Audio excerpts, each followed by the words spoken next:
Welcome to Sridevi சமையல். இன்றைக்கி நம்ம சமையல் என்ன செய்ய போகிறோம் அப்படின்னாங்கன்னா, ரசப்பொடி தான் தயாரிக்கலான்னு இருக்கிறேங்க. நம்ம டெய்லி ரசம் வைக்கிறப்ப நம்ம இடிக்கிறத இடிச்சுட்டு கொத்தமல்லி சீரகமெல்லாம் இடித்து போடுவோங்க. நம்ம அப்படி இல்லாமல் சீக்கிரமாக இது மாதிரி வறுத்து வச்சுட்டா சீக்கிரமாக காலையில் இருந்துச்சோடனே டக்குன்னு ரசப்பொடி போட்டு நம்ம ரசம் வச்சுக்கலாங்க. ஒரு வேலைக்கு போகிறவங்களுக்கெல்லாம் கூட இது யூஸ் ஆகும். வாங்க அதை எப்படி செய்யலான்னு பார்க்கலாம். அடுப்பில் ஒரு கனமான ஒரு பேன் வச்சுருக்கிறேன். ரசப்பொடிக்கு தேவையானது நம்ம அரை கப்பு மல்லி எடுத்துக்கிறதுங்க. வர கொத்தமல்லி அதை போட்டுக்கலாம். நீங்கள் எந்த கப்பில் வேணாலும் எடுத்துக்கலாம். நீங்கள் எந்த கப்பில் எடுத்தாலும் அரை கப் எடுத்துக்கோங்க. மற்ற சாமானமெல்லாம் 1/4 கப் எடுத்துக்கலாங்க. இது போட்டு நல்லா மீடியம் ஃப்ளேம்லேயே வச்சு நான் வறுத்தெடுக்கலாங்க. தீயை அதிகமாக வைக்காதீங்க, கறியிரும். நான் மீடியம் ஃப்ளேம்லேயே வச்சு நல்லா வாசம் வர வரைக்கும் வறுத்துக்கலாங்க. பாருங்கள், நல்லா வறுவட்டுருச்சு. 2லேருந்து 3 நிமிஷம் வறுத்தேன். நல்லா வறுவட்டுருச்சுங்க. இது ஒரு பிளேட்டில் மாற்றிக்கலாங்க. அடுத்தது 1/4 கப் சீரகம் போட்டுக்கலாங்க. சீரகம் போட்டு நல்லா சூடாகிற அளவுக்கு வறுத்துக்கலாம். சீரகம் சீக்கிரமாக வறுவட்டுரும். இதெல்லாம் நம்ம ஏன் வறுக்கிறோம் அப்படின்னா, நம்ம வறுத்து பொடி பண்ணி வச்சுட்டா தெரியுங்க, நம்ம வண்டு பிடிக்காமல் இருக்குது. அதுக்காகத்தான் எல்லாமே வறுத்து எடுத்து வச்சுக்கிறேங்க. பாருங்கள், சீரகமும் நல்லா வறுவட்டுச்சுங்க. எடுத்துடலாம். ஒரு பிளேட்டில் மாற்றிக்கலாங்க. அடுத்து மிளகு 1/4 கப் போட்டுக்கலாங்க.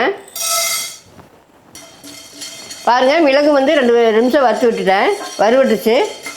ஒரு பிளேட்டில் மாற்றிக்கலாம்.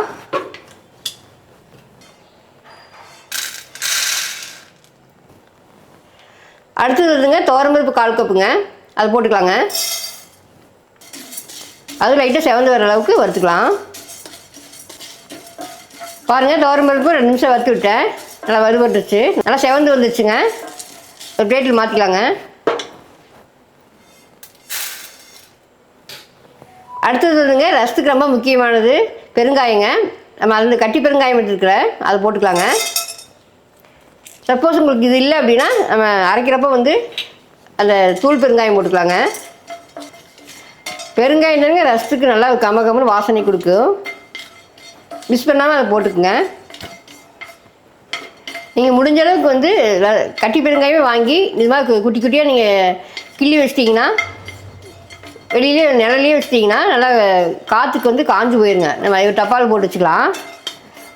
தூள் பெருங்காயமெல்லாம் அதில் கோதுமை மாவெல்லாம் அதிகமாக கலக்கிறதுனால அந்தளவுக்கு அது பெனிஃபிட் இல்லைங்க. முடிஞ்சளவுக்கு கட்டி பெருங்காயமே நீங்கள் வாங்கி யூஸ் பண்ணி பழகிக்கலாம். பாருங்கள், வறுவட்டுச்சு பெருங்காயம். ஒரு பிளேட்டில் மாற்றிக்கலாங்க.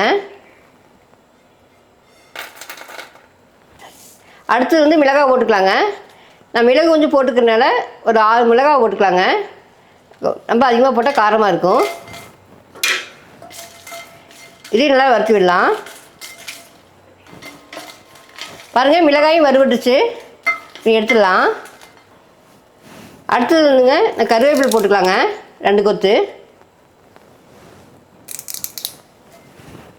அதை போட்டு லைட்டாக வறுத்து விடலாங்க. நல்லா மொறுமொறுன்னு ஆயிடும். அதுக்கப்புறம் எடுத்துக்கலாம்.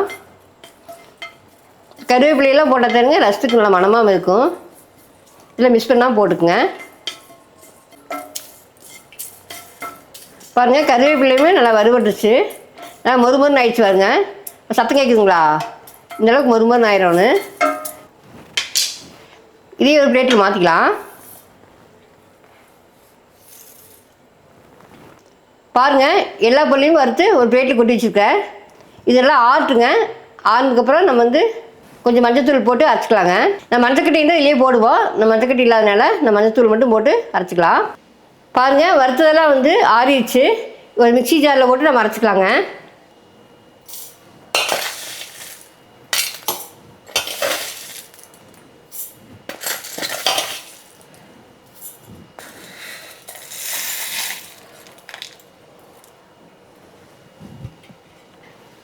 இது கூடயே ஒரு ஸ்பூன் மஞ்சத்தூள் போட்டுக்கலாங்க. இது குறைப்பாக அரைச்சி எடுத்துக்கலாம். பாருங்கள், அரைச்சி எடுத்துகிட்டு வந்துட்டேன்.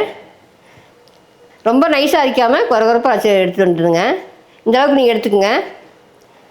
இது கொஞ்சம் சூடாக இருக்கும். ஒரு பிளேட்டில் கொட்டி வச்சுட்டு ஆற வச்சுட்டுங்க. அதுக்கப்புறம் ஒரு காற்று போகாமல் டப்பாவில் போட்டு வச்சிட்டிங்கன்னா ஒரு மாதம் 2 மாதத்துக்கு கூட அப்படியே நல்லா வாசனையோடு இருக்குங்க.